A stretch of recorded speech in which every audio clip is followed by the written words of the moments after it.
Hello, everybody, and welcome back to Eat More Football after a 1-week hiatus that will be explained shortly. But yeah, I mean, it's nothing to explain. We just needed a week off. You got to do it sometimes, guys. You got to do it. But we are on episode 14 of Eat More Football.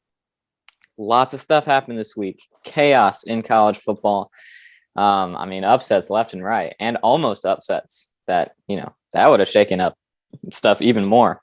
That would have been ridiculous if some of the upsets had happened that we predicted. But let us move on to not to eat more football. We're already on that, to This Week in Sports.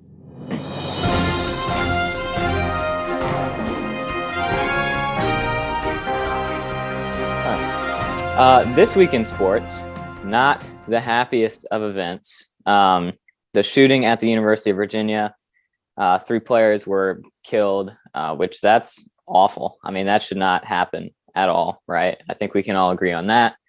So our condolences to the team and the university, but especially the families that have to go through that and deal with that. So, I mean, any additional thoughts on that? I think that'll be our recap for This Week in Sports. But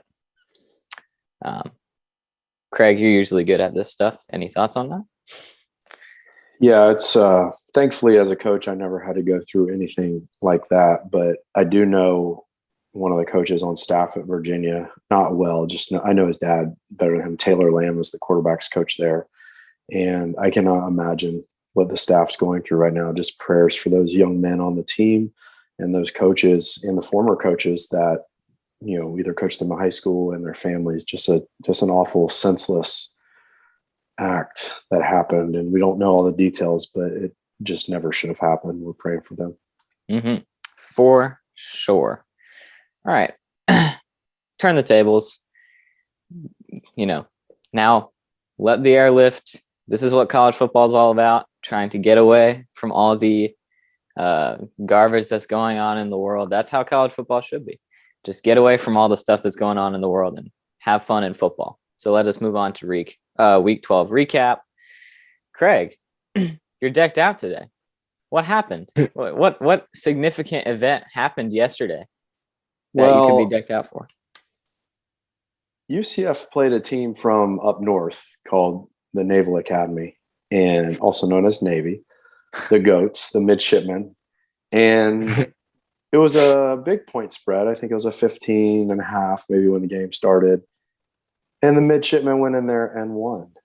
They went into the bounce house and won. And I was there. So I was 1-0 this year as a Navy fan in person. So I think the athletic department needs to realize they need to fly me up to Annapolis, up north, wherever the game is. I think it's in Philly this year, to the Army-Navy game, so we can get another win to end the season on the right note. So all expense paid trip. They need to send me up there because I'm 1-0 this year. That's right. I'll get more into this with winner chicken dinner. Super spoiler alert, so I don't want to take up too much time. I'll hit on it more later. Final score of that was 17-14. I mean, Navy played great.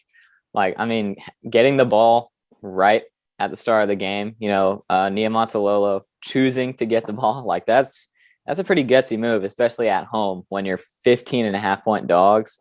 So, I mean, that kind of set, how the game was going to go.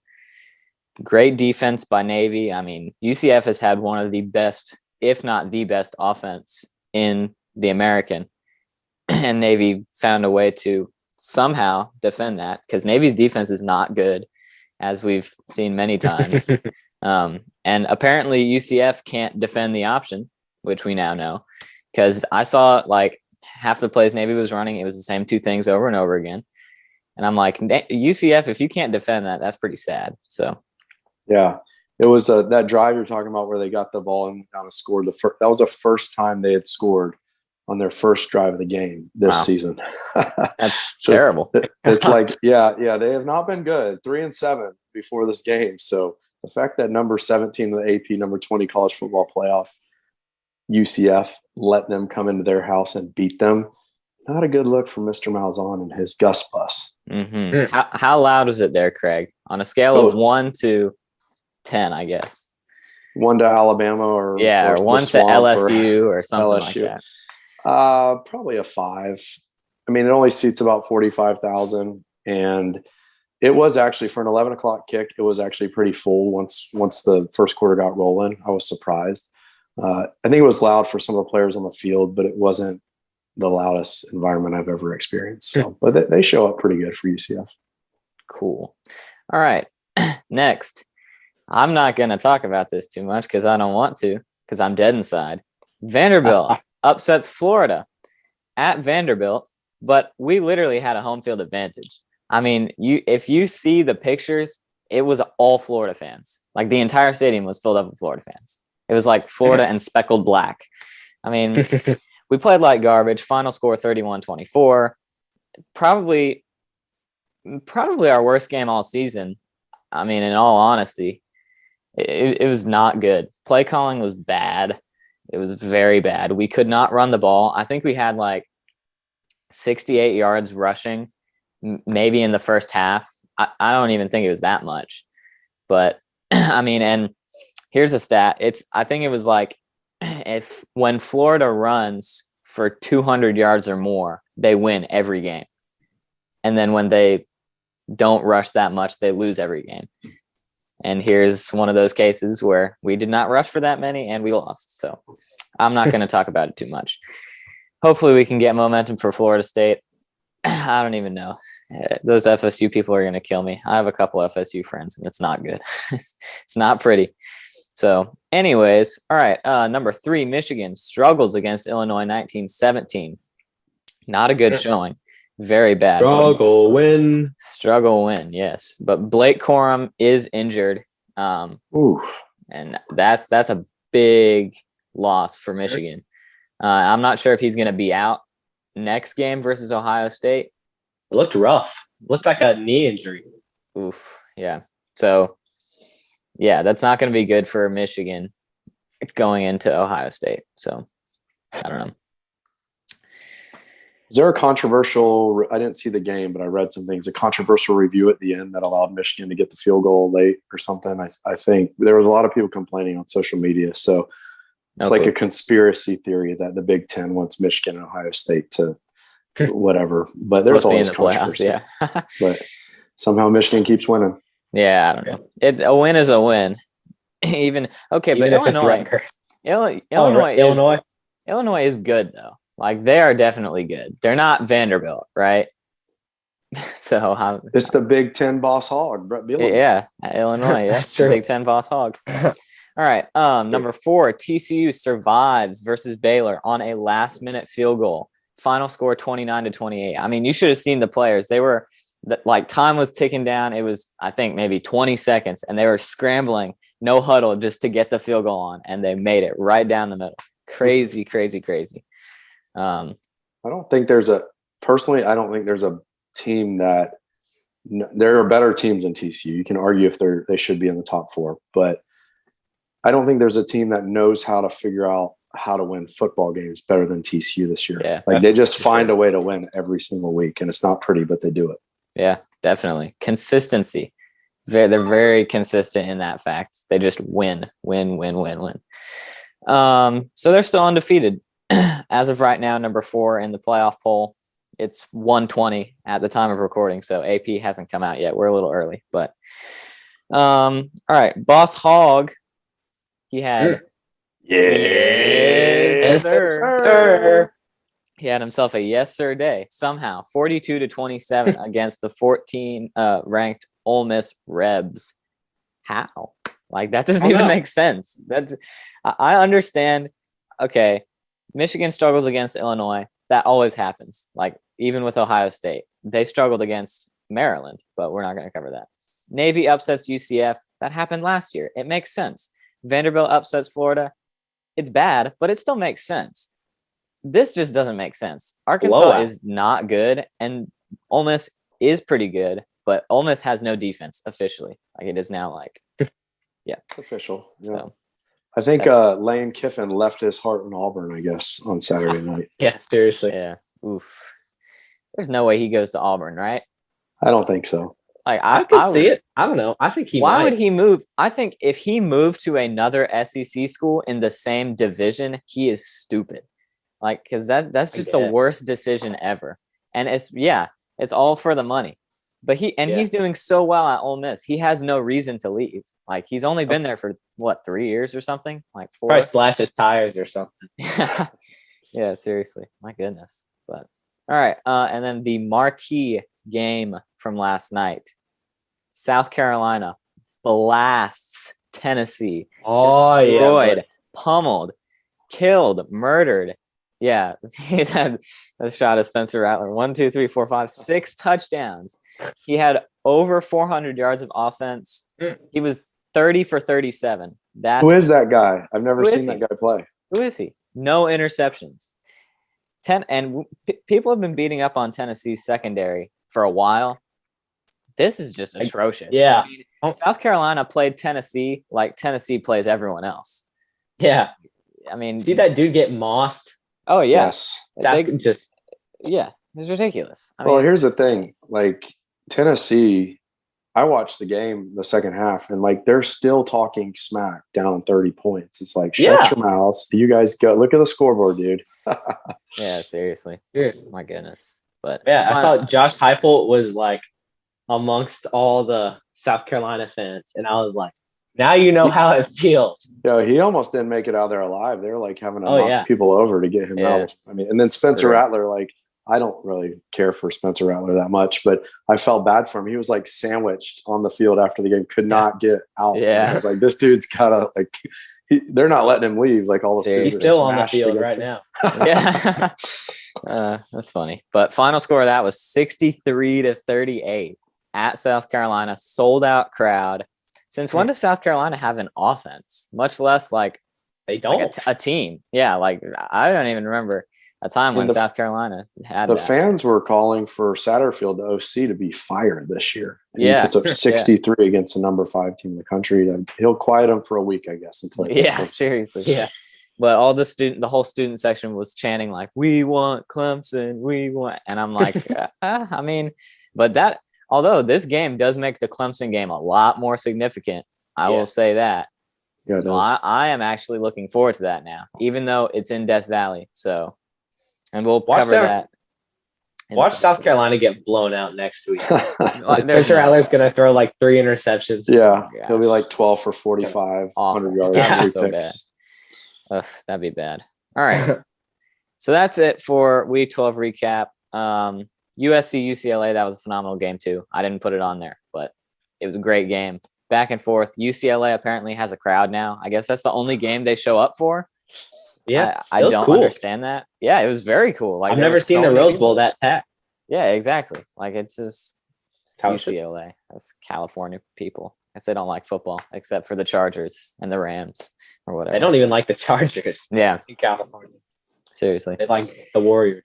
Yeah, yeah, seriously. Basketball. People. Yeah. All right, so that's it for Week 12 recap. Let us now go on to Winner Winner Chicken Dinner.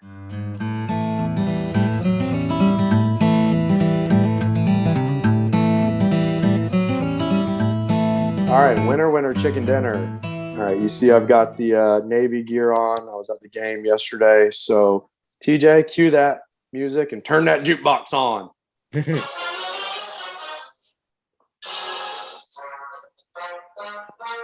Navy midshipmen beat the number 17 in the AP poll, UCF Knights, without completing a pass. Okay, they threw one pass. Yes, and the guy was wide open. It was a post pattern. The guy underthrew it, got batted away in the first. I think it was the first quarter, and no passing yards. Okay, so I think it's very ironic that I'm wearing my flight suit, the aerial attack, and we beat UCF without completing anything through the air. So phenomenal game. Can't speak more highly of what the coaching staff was able to do and preparation to come into the bounce house.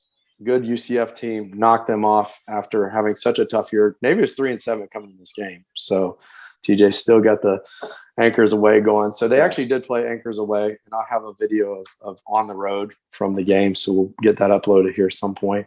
But it was awesome. I mean, they played a clean football game, no turnovers. They controlled the clock. I think they had 39 minutes of time possession, played great defense. They forced a fumble in UCF's territory that led to like eventually the game winning field goal.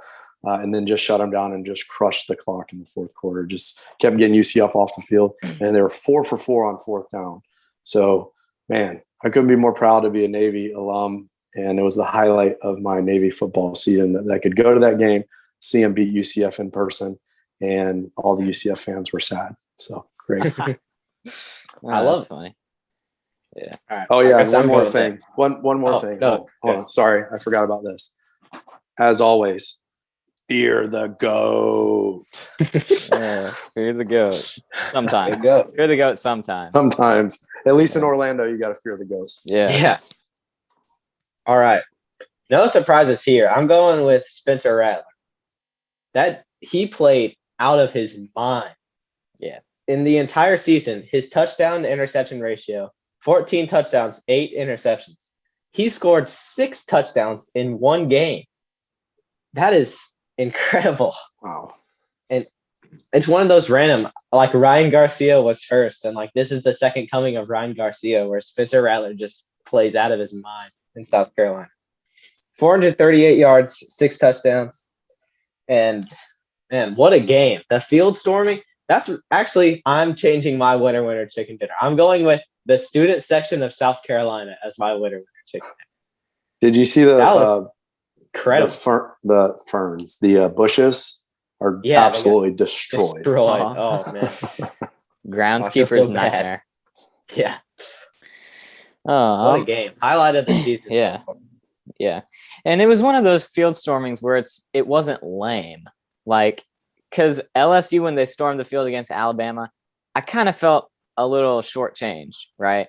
Yeah, because they're just standing there. Tennessee, when they beat Alabama, that was pretty epic. But still, it felt like everyone kind of knew it was going to happen, right? Like, no one was surprised that Tennessee beat Alabama. But with this, it was like, wow, no one expected this to be this bad. Like, so everyone was going nuts. Anyways, point made. So, all right. My winner chicken dinner. The Boss Hog. Yes, sir. Just like that. KJ Jefferson, who actually played for once because he's been out. 17 for 22, 168 yards, 95.7 QBR. Rocket Sanders. How about that? 24 carries, 232 yards, 68 yards was his longest run or longest reception. He's a wide receiver, right? I don't even know. No, he's a running back. Yeah. He's a running back. Yeah. Running back. Still, 9.7 yards per carry, 3 touchdowns. That's insane. In the passing game, I don't even know who this guy is. Matt Landers. Who's that? I don't know. I don't watch Arkansas ball. 3 receptions, 38 yards. They had 4 wide receivers who had over 30 yards. So they all spread the ball everywhere. Longest reception was 23 yards. Still, very good football by the Razorbacks in freezing weather. Yeah. So, and that was 35-6 at half. That's unbelievable. Yeah. So that is that. Good winner chicken dinners. All right. Let us go to playoff picture stuff now. The playoff is nearer than ever.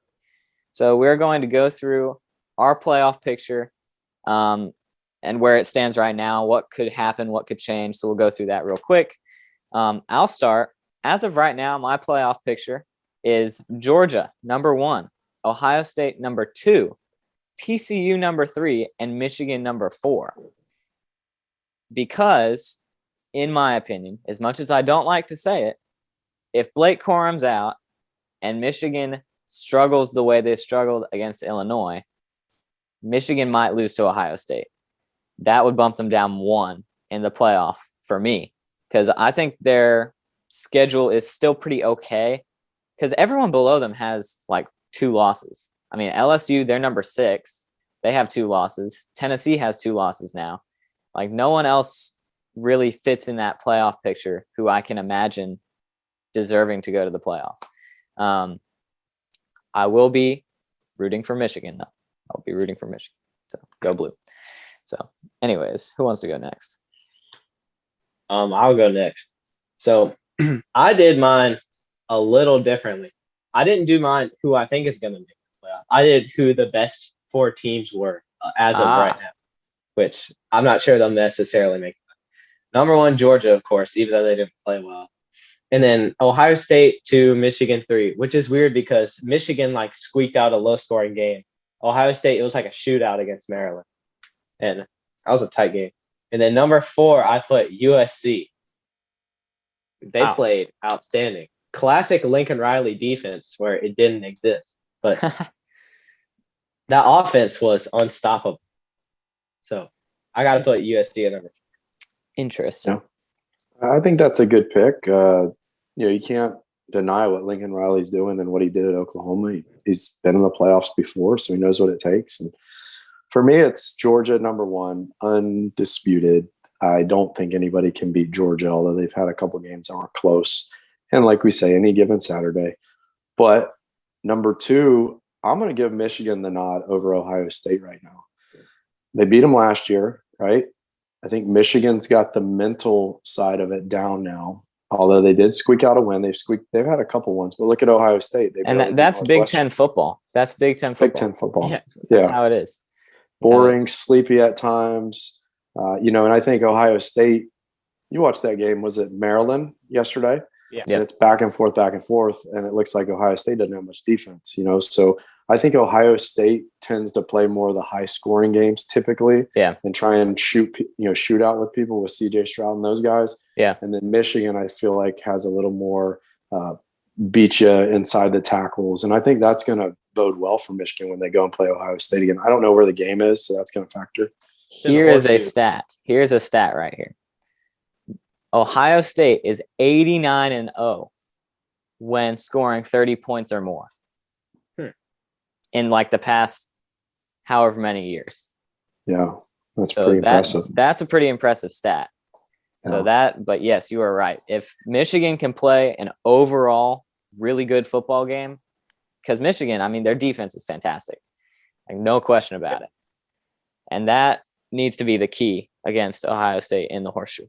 Yeah. And so now knowing that it's in the horseshoe, it is going to be hard for them to beat Ohio State again this year, obviously. But I want to switch it up. I want Michigan at number 2, Ohio State number 3. It's a shame that those guys can't play for the Big Ten championship. They should have no divisions. I like the no division format in other conferences now. And I just think it's a shame that somebody's going to lose next weekend and then not be able to play the Big Ten championship. Yeah. Number 4, I don't know. Like I said earlier, that they're the best. They're the number 4 team. I think LSU is. You could build the case for USC, LSU. To be quite honest, I mean, you could probably even build a case for Alabama and Clemson to be in that spot. But TCU's resume, what they've been able to do, I think a lot of people doubt them just because they're little TCU and in the Big 12. But people bash their schedule. I mean, Texas almost beat Alabama.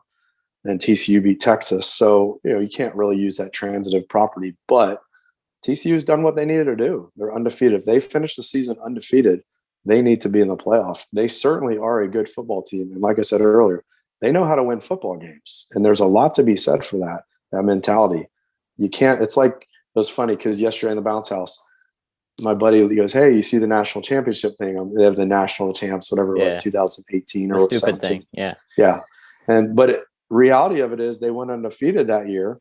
They beat an Auburn team that was a good football team in the bowl game. Yeah. How in sports, how can you say a team goes undefeated and doesn't have a shot to win at all?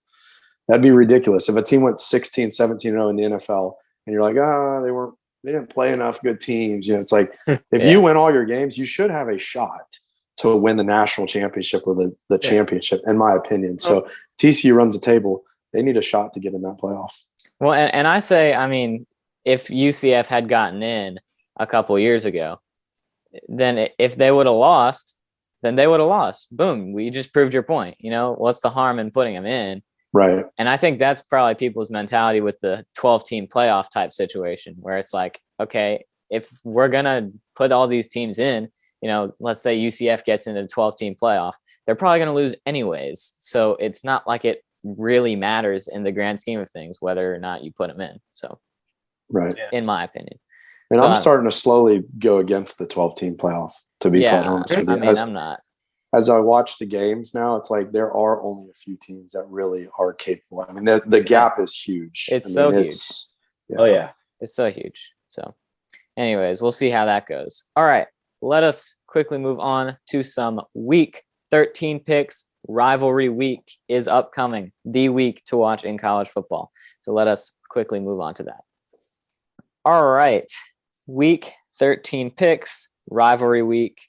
Let's get the stats up here because this will be an important week in college football. I mean, rivalry week is always important for a multitude of reasons, but I think this in particular, especially with Ohio State, Michigan, like that's kind of like, that's weird. I just thought about that. I mean, Ohio State, Michigan, both in the playoffs, even because I think Michigan and Ohio State will still be in the playoffs no matter who loses. Like, I don't think there's anyone else that we can put there. So, anyways, that's my opinion. So first game, Mississippi State versus Ole Miss, the Egg Bowl. Ole Miss has a 61% chance of winning. Tickets as low as $39. We can go and travel to a hotty toddy land over there in Oxford. Ooh, I'd love to. Ole Miss 3-point favorites against Mississippi State. And that is in Oxford, as I said. So who you got? Well, love this game. I enjoy watching this game on Thanksgiving every year. And since it's in Oxford, it's going to be an advantage Ole Miss, obviously. But I think I'm going to have to go with the upset. I think I got to go with the Pirate, okay? Because there's a lot going on. I don't know if the Auburn stuff is real with Lane Kiffin or whatever, but something was going on Saturday. The team was not inspired, and I think that carries on next week with all the rumors swirling, true or not, in Mississippi State and the Pirate just keep, Mike Leach, he's well, he can't talk. He said he's like patenting his trademark cough. And anyway, so Mike Leach wins because he's so weird. Yeah, that's fair. That's funny. Yeah, I mean, I'll go with you on that, Craig. I can't even remember we haven't focused on Mississippi State in like forever because they've been so off the radar because they lost. They won against East Tennessee, which, okay, whatever, 56-7, but they lost against Kentucky, lost against Alabama, won in overtime against Auburn, lost to Georgia, and then East Tennessee. So they've been pretty off the radar. But Will Rogers, still a very good quarterback. I mean, lighten it up. Yeah, 3,474 yards, 32 touchdowns, 5 interceptions. Jackson Dart, 2,363 yards, 16 touchdowns, 8 interceptions. So who knows? I mean, I think Will Rogers honestly is playing better football, but we'll see what happens. So I'm going to pick Mississippi State. Noah, who you got? I'm also going to pick Mississippi State, 3 for 3. I think it's at Ole Miss, but like Alabama played them last week, obviously. And it didn't really get that loud. And I didn't really get it because it's like Ole Miss's second biggest game of the year, playing the top 10 team in the country. And it'd be like third down and it was just like flat. So I'm going to go with Mississippi State because Mississippi State's used to playing in hostile environments like that. They're going to or unhostile. Bring the cowbells. Bring the cowbells. Yeah. So, all right. Popcorn ready. Yeah, get your popcorn ready. Oh boy. Yeah, bring that one back. All right, next one. Florida versus Florida State. The team down south or to the west or whatever. Where I don't know geography. I think you need to get your Florida geography right. Yeah, I need to. Yeah. Tallahassee's Gainesville, like right Tallahassee. Whoops. That team up north then. Northwest. So there you go. That's what Steve Spurrier used to say. This show should just be me publicly humiliating myself by just like mispronouncing things or, just doing a bunch of crap that I'm not supposed to do. Because I remember it all started Ilney. Episode 1 when you said Ilney. When I said Ilney. Fighting Ilney. The Fighting Ilney. Just like that with Brett Brown.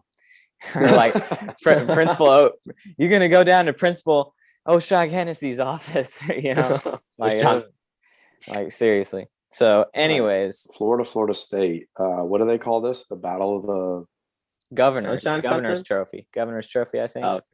Yeah, the governor's trophy. Well, Sure. Florida State is, Florida is what it is. Florida is where Florida State was, I guess, last year, maybe, with new head coach. And I guess Norvell, this is his second year or third year. I can't remember. Third year. But third year. First year didn't count. COVID year, yeah. So I feel like the programs are kind of in similar spots from a yearly standpoint. So Florida State's starting to elevate. Florida's still trying to get there under Napier. I've got Florida State because they're playing good ball right now, and Florida's so unpredictable. But I could see Florida winning. It's in Tallahassee, right? Mm-hmm. So that's a big advantage. They're going to be whoa-ing it up, and that's going to be a definite advantage for Florida State. So I got the Noles in a close one. So Florida State comes in 10-point favorite. I honestly think that's probably where it's going to be. I wouldn't be surprised. I wouldn't be surprised if it was more, depending on which Florida team / Anthony Richardson shows up. But as you said, unpredictable. Night game in Doak Campbell. So that's going to be hard. I'm going to pick Florida because, I'm me. Never go against the Gators. But yeah, it's going to be rough. So hold on to your seats, right? It'll be a wild, wild ride. Hopefully.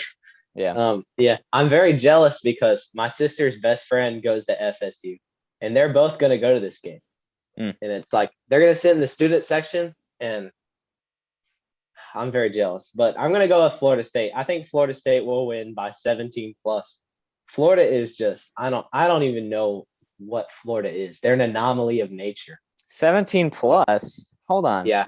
We beat South Carolina 38-6. Yeah. And that wasn't a fluke. We also played like 6 straight quarters of shutout football. That just and you also lost to Vanderbilt. But Vanderbilt isn't as bad as people say. Vanderbilt is still a good team. We just played really, really bad, I guess. But Vandy's going to win the national championship soon. Yeah. Okay. No comments from the peanut gallery. So look, we beat Utah. That shows you what we can do. We shut out Texas A&M in the second half. We shut out South Carolina almost the entire game. We're playing good football. That game just sucked. That's my opinion. I think we're still a great football team who has played fantastic football this season. But that game on Saturday, crap. It was terrible. It was disgusting. Not Billy ball, right? To be fair, I'm pretty sure most teams can shut out Texas A&M in the second. Well, yeah, but still, it's like even UMass. Almost. Yeah, even UMass. True. Yeah, but you can't say Florida's a bad team. Like overall, it's not very good. We're just inconsistent. Like I could say Alabama's a bad team because they lost to Tennessee, right? Or they had Tennessee a bad offensive coordinator. Yeah, but they're just inconsistent. We're not a bad team. We have fantastic talent. Number 8 recruiting class in the country now. You just can't say we're bad.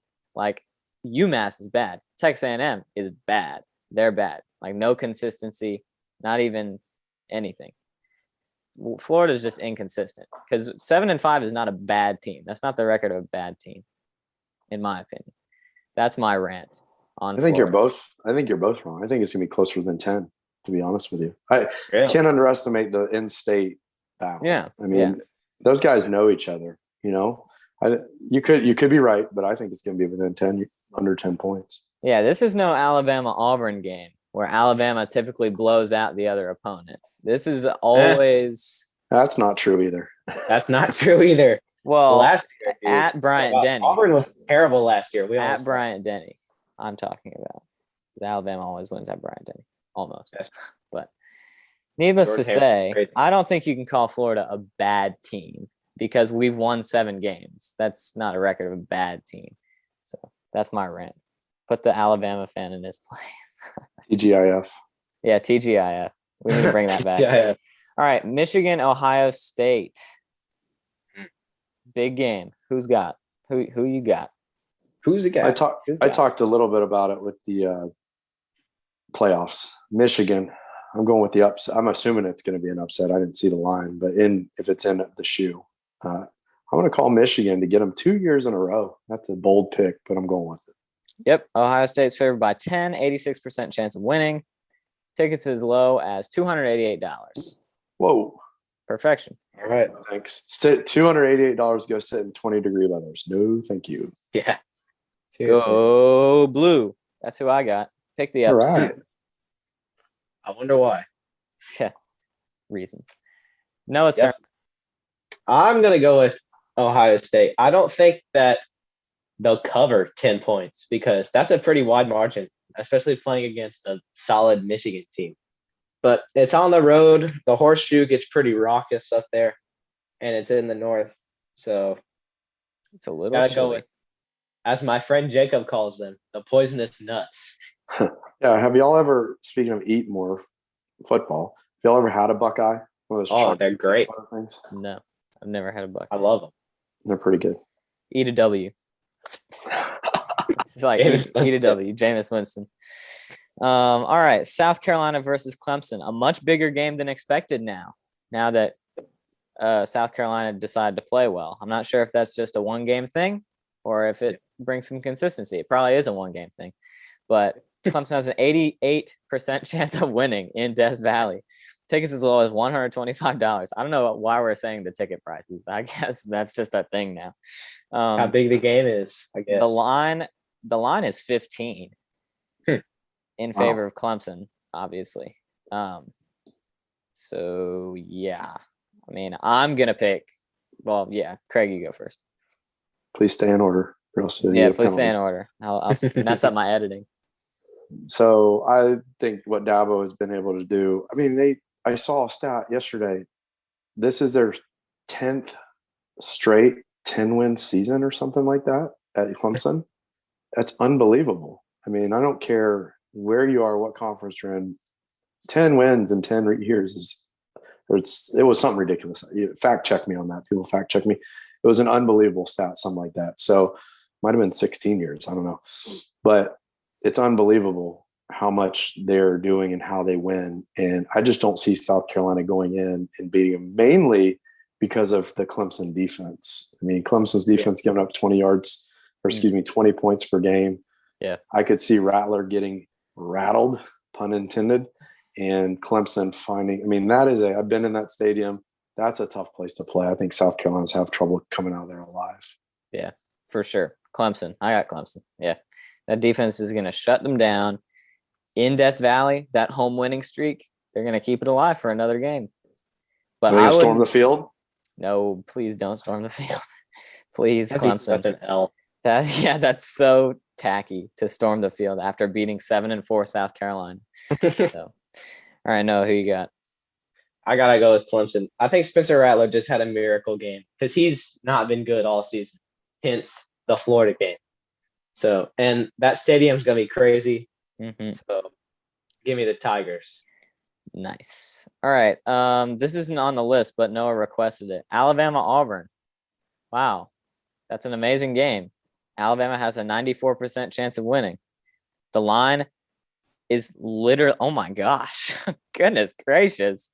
24? The line, no, more than that. Oh. Projected score is 42-18. Oh yeah, line is 24. Hold on, yeah, line is that is 24. Yeah, I don't know what I'm talking about. So yeah, the line is 24. It just looks worse than it is, and I think it will be worse than it actually is. I think it's in Tuscaloosa. Yeah, it's in Tuscaloosa. It's not going to be pretty, I don't think. All right. So Cadillac Williams, I've mentioned his name a few times, interim head coach at Auburn. He's got those guys believing, man. And you never know what's going to happen in this game. It is always a tough game. I mean, most of the time. Sometimes it gets to be a blowout here and there. But, man, Auburn's got a really good chance to come in with a lot of momentum and go into Tuscaloosa against an Alabama team that has not played its best football this year. Right, not one of Nick Saban's best teams, and possibly get an upset, right? But there's no way that's going to happen. Alabama's going to crush Auburn, probably by 24 plus. Yeah, honestly. Yeah, so we're not going to actually pick this game. I mean, we all got Alabama, right? Yes. Yes, okay. So there we go. All right, Notre Dame versus USC. Actually means something this year, unlike the past couple years, because USC stunk. So, and now Notre Dame kind of stinks, even though they're 8-3, which isn't bad. They're turning it around. They're turning it around. Yeah. So, Craig, who you got? I'm going to go with Notre Dame, just because of the defensive side of the ball. Notre Dame, and probably an upset, I'm guessing. But yeah, most likely. I got the Trojans. I'm going to go bandwagon. Go Trojans, right? What could happen, right? YOLO. I got to get my picks better. The top 20 is literally broken after this week. Like, the college football broke the top 20 system after this week, I'm sure. Cheers. So, USC. Yeah, I got to go with USC. They looked great last night. Well, their offense looked great. Yeah. Yeah. Man, Pac-12 after dark, though. Like, this year actually means something. Like, the Pac-12 as a conference is a real conference. Yeah, seriously. Few good teams sprinkled in there. Yeah, power of Caleb Williams and Jordan Addis. Yeah, I know. Definitely. All right, cool. So those are the week 13 picks. Yes, week 13. We're at the end of the college football season. I'm so sad. It just brings a single tear to my eye. So at least we got NFL. Yeah, I guess. I don't watch NFL that much. It's not my thing. But anyways, Craig, you're going to take us off, end the episode with the top 20. Tales from the top 20. Let's do it.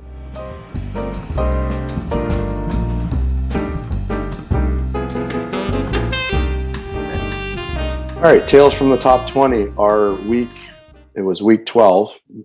Top records are Jeff at 16-4, Ted and Russell at 15-5. Those are the top three guys. All right, top three people. Our biggest mover was Jeff. He jumped 3 spots with that record, jumped him up. Nice move there. He is now all the way up to number 9 from number 12. Bulls market, obviously Jeff, and then Ted jumped 2 spots. Russell jumped 2 spots. Our Bears market, Darren lost 2 spots, and Mary Beth lost 2 spots. And then who should work for Vegas? Jeff. He picked 2 upsets, was 2-0. Shaken, not stirred. Yours truly, Noah Marsh. 10 upsets picked. He hit on 30% of them. I picked that many upsets? Oh, yep. I didn't know that. Yep. Didn't pay off. Pick of the week, Navy over UCF, 15-point difference. And I picked that, Noah picked that, and the editor picked that as well. So just 3 people. And then, boy, this was our biggest category of the week. The dog ate their homework. Okay? Oh, boy. People getting tired, not getting their picks in. They're disinterested with where they are in the standings. Okay, so we had 3 people. Darren, who's never been in this category. Mary Beth, who hasn't been in this category this year, but she's back. And the person who's always in this category. Wait. John, hold on. Don't say it yet. I want to take a moment of silence. Continue. R.I.P. John Cha. Got him. So John Cha is currently 42 games out of first place. Oh, so wow. I think he's mathematically eliminated from being able to win. No. Even if the leader goes 0-20 every week, he will never. John, what are you doing? Come on, right, man. We're going to have a council meeting to see if he actually makes it back next year. We need to have an intervention. So that's the top 20. And John's still in the lead by 2 games. Nothing's really changed there. So yeah. John, he doesn't even watch stuff. Get out of here. All he does is do math, and because he doesn't get emotionally tied up like all the rest of us do. Yeah, it's annoying. It's like a robot. Loser. The human calculator or something. So anyways, that's top 20. Woohoo. Cool. It wasn't broken after this week after all, surprisingly. But yeah, our worst record was 10-10. Yeah. Not me. Wait, yeah. What did we go? What did you guys go? So TJ, you went 14-6. Ouch. And you are currently tied for 7th, and you're 6 games back. Oof. The record of the week kind of was that 14-6 range. And then Noah was actually 10-10 this week. Wow. He dropped from 19 to 22nd or excuse me. Oh, No, sorry, 18 to 19, but you're 22 games out of first place. So yeah. you're borderline like no shot at winning it now. Nice. TJ still got a shot. Yeah. And I was 14 and 6 as well, but I'm 8 games back, tied for 10th. Yeah. Yeah, I think my highlight was me picking Louisville over NC State. That was my one. I think this is gonna happen, which it did. I got it right. Thank goodness. The one upset that I actually picked. So it wasn't an upset though. What? Yeah, it was. It wasn't NC State favored. Oh, what? Huh. Louisville was. I mean, NC State was ranked and Louisville wasn't, but Louisville was like a 3-point favorite or something like that. Well, close still. But anyways, all right, cool. Good episode as always. Have fun making the show every week. Never a dull moment. Trademark that. Never a dull moment. T-shirt. TM, yeah. Some t-shirts or something. So, but yeah, on to week 13. Rivalry week will be on episode 15 of EMF next week. Woohoo. We'll finish off the season, and we will try not to take any more 1 week hiatuses. Hiati, or I guess it is. We get one bye week per season. Yeah, one bye week per season. So, because I'm telling you, it takes a lot to go into this show. I'll tell you that much. It takes our time and energy, but we do it for the viewers. However many viewers like you. Yeah, all the fans across the globe. We're just trying to give the fans what they want. Oh yeah, I know. We've got to mass produce all the episodes. So, but yeah, all right. We will keep you guys posted. Check us out on the Instagram and the Facebook. And well, we don't have the Facebook. I do though. You can check all of us out except Craig. You can follow me on Facebook. Craig's disconnected. Facebookless. He's Facebook off the grid and Instagramless. Yeah, off the grid. Probably the best way to go at this point. But anyways, so we will see you guys in the next episode of Eat More Football. God bless. Don't forget to follow us on Instagram and Twitter at Eat More Football, and then send us any of your questions regarding the show or college football or any sport in general, and we'll answer it in our What's Cooking section at eatmorefb@gmail.com. That's Instagram and Twitter at Eat More Football, and then our email is eatmorefb@gmail.com. See you next time.